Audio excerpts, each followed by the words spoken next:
So what's up, guys? I'm driving home right now from, sorry if I just covered up the mic, I always hate that. Driving home right now.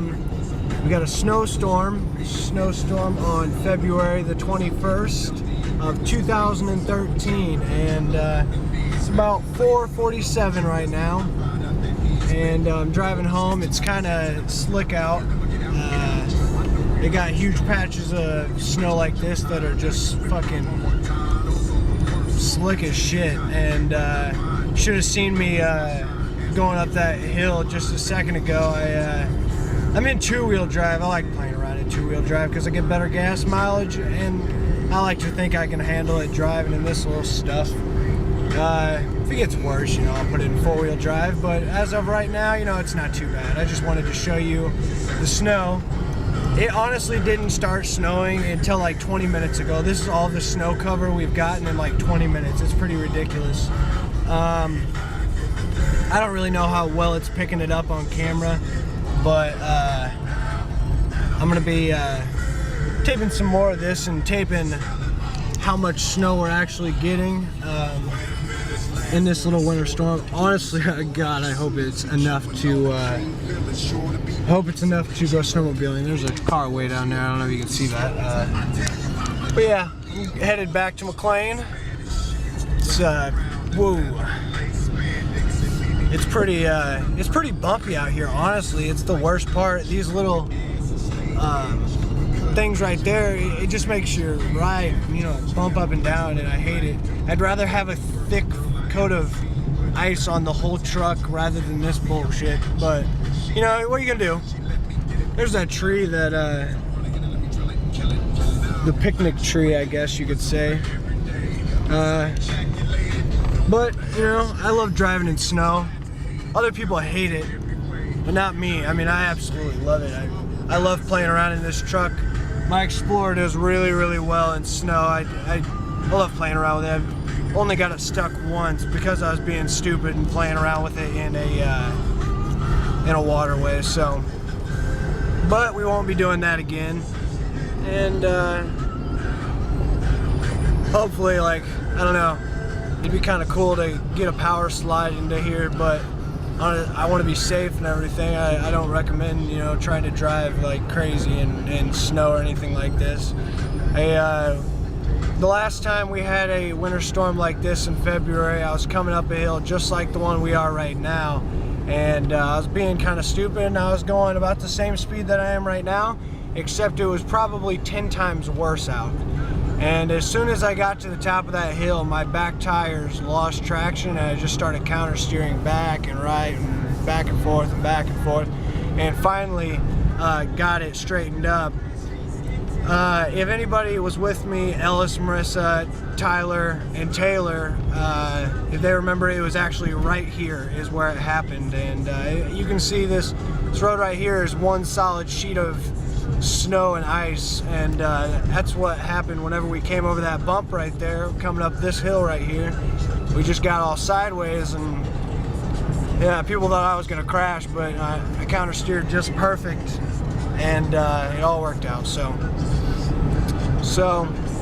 I'm on my way home. I really want a ton more snow so I can go snowmobiling out in these places over here. You got to be really careful about these bridges right here. Little tip on driving in snow, if you didn't know, don't let off the gas on a bridge ever while you're on snow. The main thing about driving on snow that I got to give people advice about is make small steering corrections, right? Like, if you're trying to change lanes on the interstate, change lanes really slow. If you're trying to change the direction of what the road is going, you change it really slow. Don't ever slam on the brakes, and the gas is your friend. Know how to work your back wheels or your front wheels depending on what kind of car you're in. My Explorer right here is a rear-wheel drive truck, so the back wheels are spinning, and that can cause some problems whenever I'm going up hills like this if I am in two-wheel drive. But if you don't fluctuate the gas, you just keep your gas going the same way. You know, you keep your steering wheel going the way you want to go, and don't jerk it back and forth at all. You know, don't cause any problems.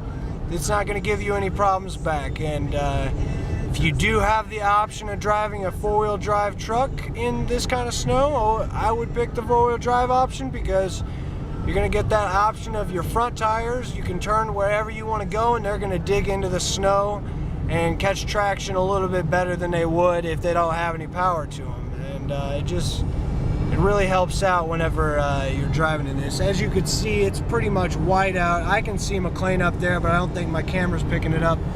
Over there's the interstate. You can't see that either. And the fields, already within 25 minutes of this snow coming, it's started to fill up the fields a little bit. I mean, quite substantially for, you know, there's some guy with his lights off. Yeah, you really should always drive with your lights on. I've got my lights on right now. You should always drive with your lights on in snow. I don't care. It just makes it easier for other people to see you. Not to mention, it's not really for you. I don't really care if you can see. It's so other people can see you, you know. You can probably see this truck coming up right here. Always be careful of people driving up like this. You never know when that truck right there is going to slide out in front of me. He's going to hit a patch of ice. And you never know when something like that's going to happen. I mean, whenever you're hitting the brakes, coming up to a turn like this, you want to make sure you're going really slow. You know, you don't know how bad it is out until you start slipping and sliding around. So you really got to kind of be careful. A lot of times whenever I'm in my truck and I'm driving like this, I will just, first thing I'll do, I'll get in my truck and I'll just slam on the brakes in the middle of the road. You know, and that really gives me a good judgment of how slick it actually is out, you know, and how slick, how much braking I can use and how much braking I should use before it actually starts slipping. But I'm in McLean right now, and I'm not going to show you where I live, so I'll talk to you guys later. Oh, there we go. I'm slipping right now. Yeah, I'm on the gas. It says I'm going 20 miles an hour. Obviously not. But anyway.